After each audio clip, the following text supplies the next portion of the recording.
Radio Lomé, il est 12h30. Le journal Hélène Assabi. Bonjour à tous et très heureuse de vous retrouver pour le grand journal de la mi-journée. Au sommaire, flambée des cas de contamination à la Covid-19 au Togo.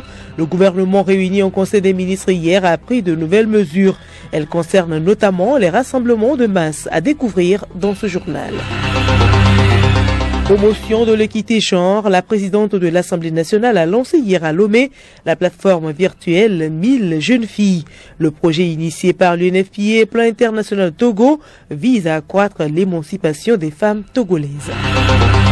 Et puis sport football, c'est ce jeudi que les éperviers du Togo jouent leur 5e journée des éliminatoires CAN 2021 contre les Comores. Rendez-vous tout à l'heure à 13h GMT.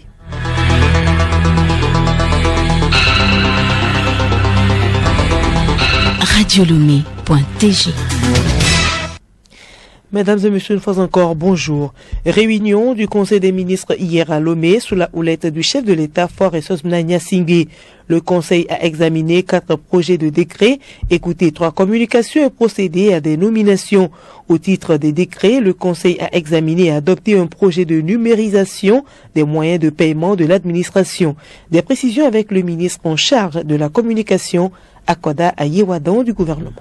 Le gouvernement ambitionne, et c'est l'un des axes forts de la feuille de route, de simplifier les formalités administratives. L'État est un opérateur économique, est un agent économique comme les ménages et les entreprises. Il y a des flux entrants et des flux sortants de monnaie. Et aujourd'hui, l'ambition, c'est de faire en sorte que toutes ces transactions-là qui peuvent être réalisées par l'État en direction des ménages ou des entreprises, ou alors par les entreprises et ménages en direction de l'État, se fassent de façon dématérialisée. Il existe déjà un certain nombre de moyens de paiement qu'on utilise, du cash, un paiement par chèque notamment, mais l'ambition aujourd'hui, c'est de faire en sorte que l'on évite au maximum la manipulation d'argent frais qui peut être vecteur de corruption, de blanchiment notamment d'argent. Et aujourd'hui, payer en ligne, payer par le téléphone ou par carte bancaire constitue pour l'État un des leviers forts pour réduire ces situations de corruption ou de blanchiment, même de financement du terrorisme.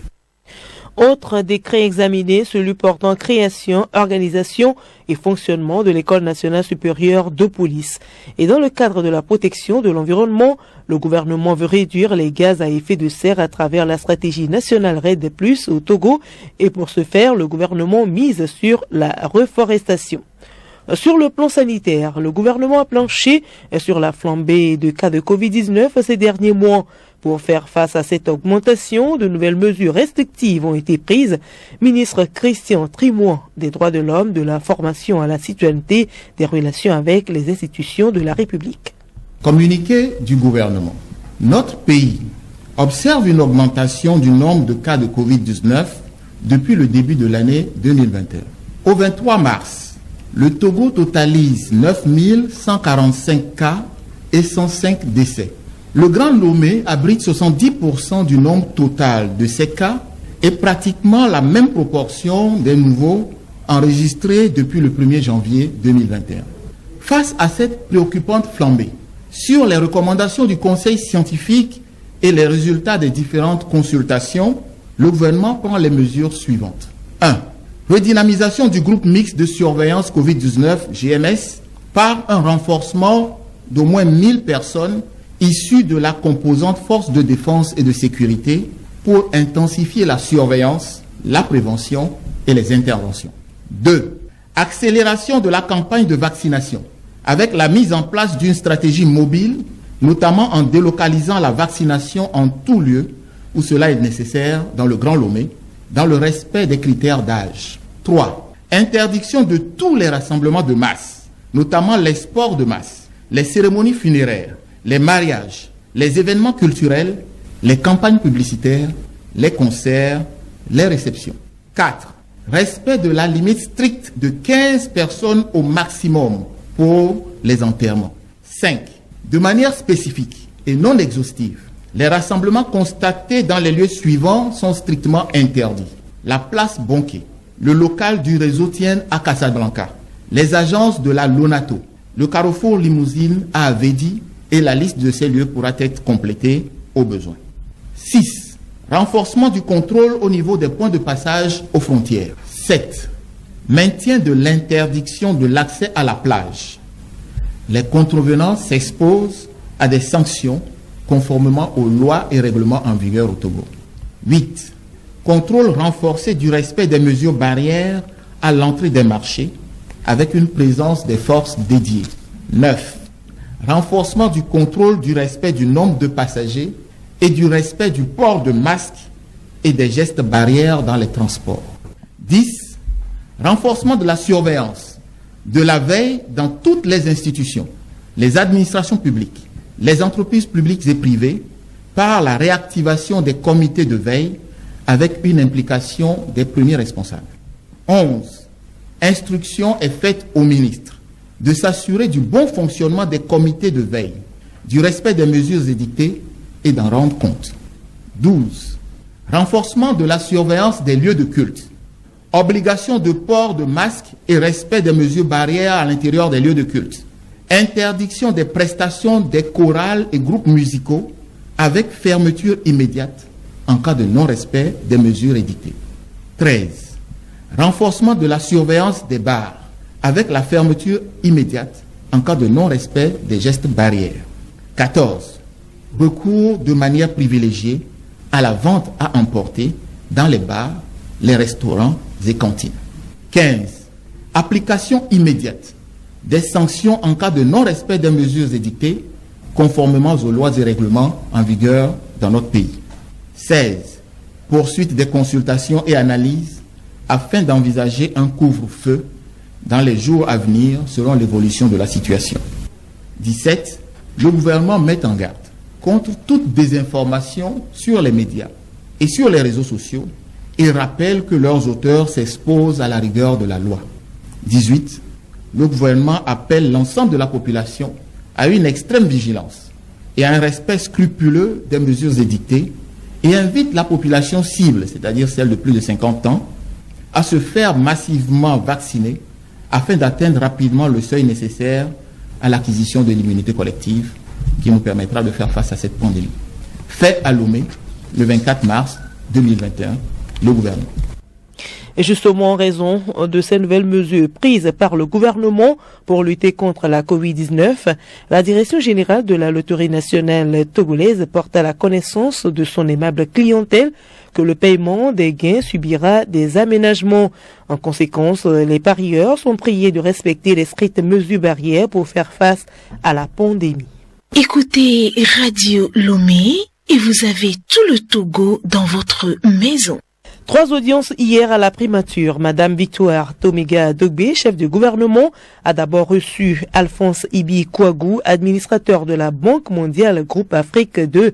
Au menu des discussions, le soutien de son institution au développement du Togo, surtout à l'employabilité des jeunes. Alphonse Ibi Kouagou, au sortir de l'audience. Nous avons parlé des projets de l'énergie, l'économie numérique, beaucoup plus focalisée sur la jeunesse et l'emploi des jeunes. Nous avons parlé des programmes sociaux, des problèmes de la santé aussi, puisque nous traversons une pandémie, et aussi les mobilisations de ressources dans l'avenir pour soutenir le Togo. En seconde audience, Madame le Premier ministre Tomiga Dogbe a conféré avec Knut Elir Léon, ambassadeur du Royaume de Norvège au Togo avec résidence à Abuja au Nigeria. Les échanges ont porté sur les questions relatives au développement inclusif de la junte féminine pour le bien-être social. Knut Elir Léon, que nous écoutons. Nous avons discuté des issues pour le développement du pays, surtout pour le bien-être de la population. Et donc la Norvège est prête à aider le Togo dans ce sens et dans plusieurs secteurs. Et c'était vraiment un grand honneur pour moi parce que dans notre royaume en Norvège, c'est la même chose et c'est une tradition. Donc avec elle, nous voulions inclure les femmes dans beaucoup de secteurs pour leur développement et c'est une fierté pour nous que le Togo ait pour une première fois dans son histoire une femme à la tête du gouvernement. Enfin, Madame le Premier ministre Victoire Toméga-Dobé s'est entretenue avec Abdoul Kader Touré, ambassadeur du Mali au Togo avec résidence à Accra au Ghana. Abdoul Kader Touré, porteur de message du Premier ministre malien à son homologue, a saisi l'occasion pour réitérer le ferme engagement du Mali aux côtés du Togo dans la résolution de la crise malienne. Abdoul Kader Touré. J'ai eu l'honneur de présenter mes lettres de créance à son Excellence Monsieur le Président de la République togolaise. Et dans la foulée, il est de pratique de rendre visite de courtoisie aux plus hautes autorités de l'État.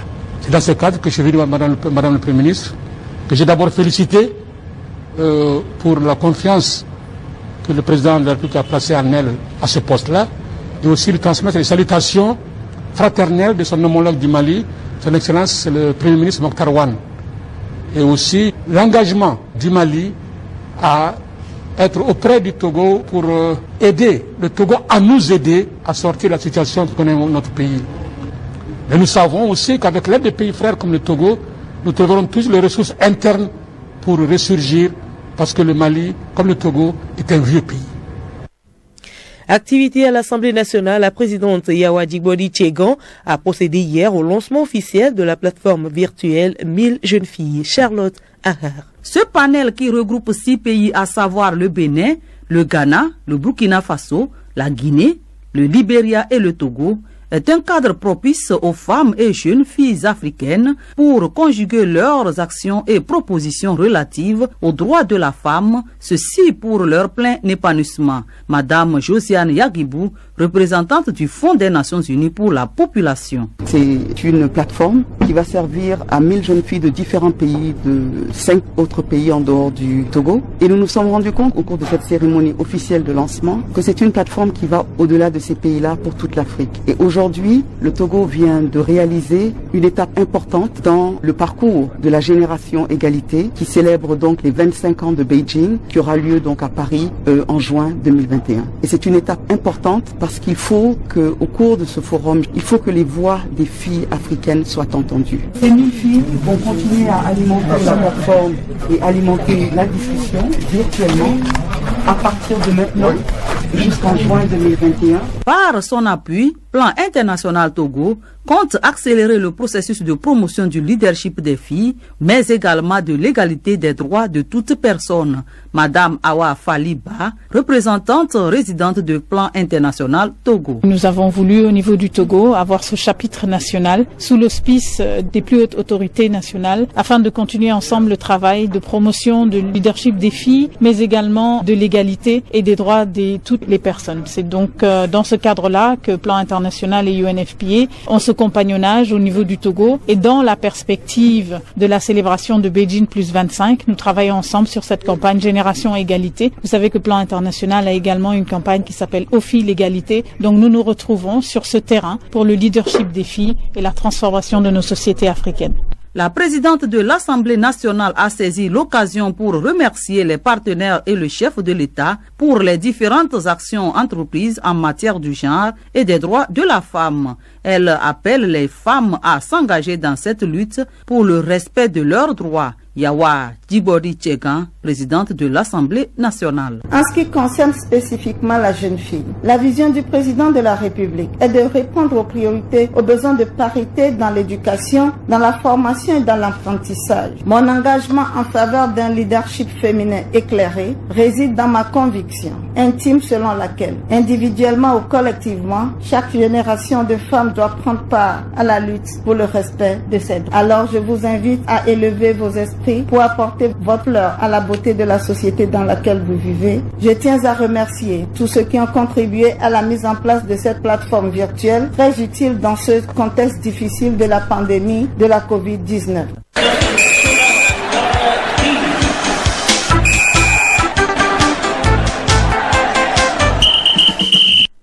Sport éliminatoire Cannes 2021, tous les qualifiés seront connus d'ici la fin de ce mois. Les Comores sont à 1 point de la qualification pour la phase finale. Ils auront fort à faire devant une équipe très jeune des Éperviers. Milek Agbouka. Un match nul face aux éperviers au stade de Malouzini et les Comores atteindront enfin leur première grande compétition.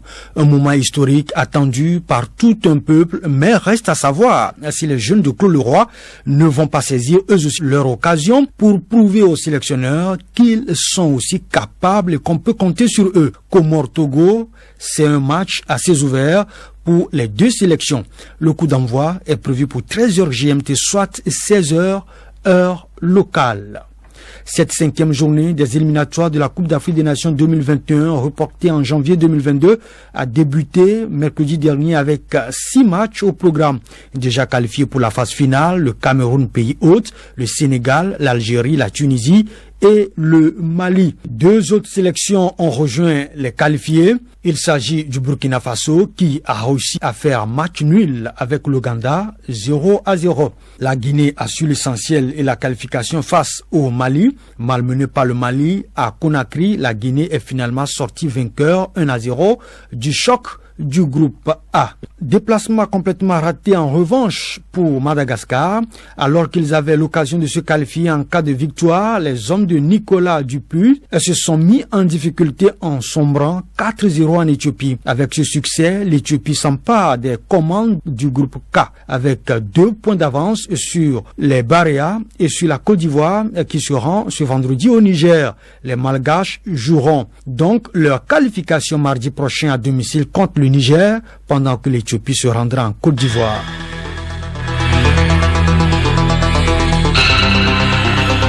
Voilà, nous sommes ainsi arrivés à la fin de ce journal. Le rappel des titres.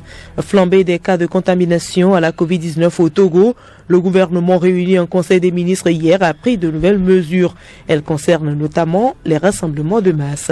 Et puis promotion de l'équité genre. La présidente de l'Assemblée nationale a lancé hier à Lomé la plateforme virtuelle 1000 jeunes filles.